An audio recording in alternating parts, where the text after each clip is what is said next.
أهلا بيكم. سنة 2014 على مسرح الأوسكار أمام ملايين المشاهدين، جون ترافولتا الممثل الأمريكي وقف يقدم مغنية.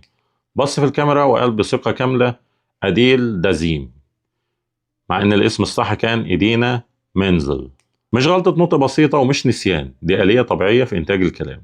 مخه استبدل النمط الصوتي بنمط آخر أقرب ومألوف وحس إنه صح وقاله.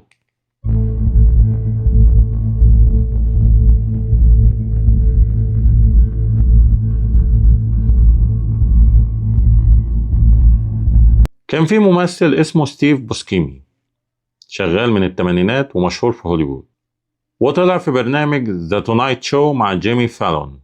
فالون سأله ايه الاسم الصح بالظبط. بوسكيمي ضحك وقال: I don't know how to say my own name. يعني صاحب الاسم نفسه مش عارف ينطق اسمه. يا ترى ليه؟ تعال نفهم اكتر. قبل ما تحكم على بوسكيمي جرب حاجة سريعة دلوقتي. قول بسرعة شارع شيلتنهام سيدني ثم شارع سيدني شيلتنهام.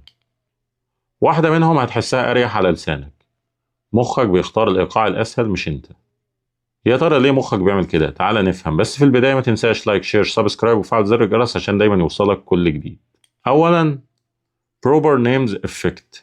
ليه الأسماء بالذات؟ العلماء لاحظوا إن الأسماء العلم زي أسماء الأشخاص والأماكن هي أصعب فئة في الاستدعاء اللفظي، وده اسمه proper names effect. يعني مثلا كلمة مستشفى مرتبطة بالصحة والدكاترة والعلاج، شبكة معنى كاملة بتساعد الذاكرة تمسكها. كلمة عمارة بيجي معاها صورة وارتفاع وشوارع.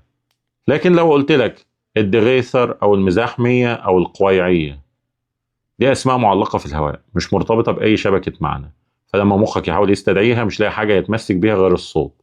وعشان كده أسماء الأشخاص والأماكن دايما أول حاجة تقع في اختبار الذاكرة. ثانيا المخ نظام اقتصادي.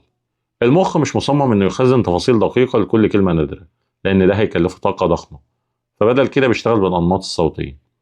زي ما تاخد صورة بجودة منخفضة، الشكل العام موجود لكن التفاصيل ضبابية. المخ لما بيدور على الكلمة مش بيدور في الفراغ، بيدور في شبكة الكلمات القريبة صوتيا، اللي العلماء بيسموها phonological neighbors. يعني مثلا اسطنبول، مخك ممكن ينحاز لأقرب نمط متاح زي أسطول أو اسطبل. فيلادلفيا ممكن تطلع فيلاديليا أو فيلا دافيا، وده مش عشوائي، المخ بيختار من الشبكة مش من الفراغ. ثالثا phonological substitution، الاستبدال الفونولوجي. لما مخك يرجع يستدعي الكلمة مش بيسترجعها، بيعيد تركيبها، بيدور في شبكة الفونولوجيكال نيبرز وبيستبدل النمط الغريب بنمط مألوف. العلماء بيسموا ده فونولوجيكال سبستيتيوشن. يعني الكلمة الغلط مش عشوائية، هي دايما شبيهة صوتيا بالكلمة الصح. يعني مثلا المزاحمية بتطلع المزاحمة، وهو هنا حذف مقطع كامل. القويعية بتطلع القويعة أو القويعي، ده تبسيط للنهاية.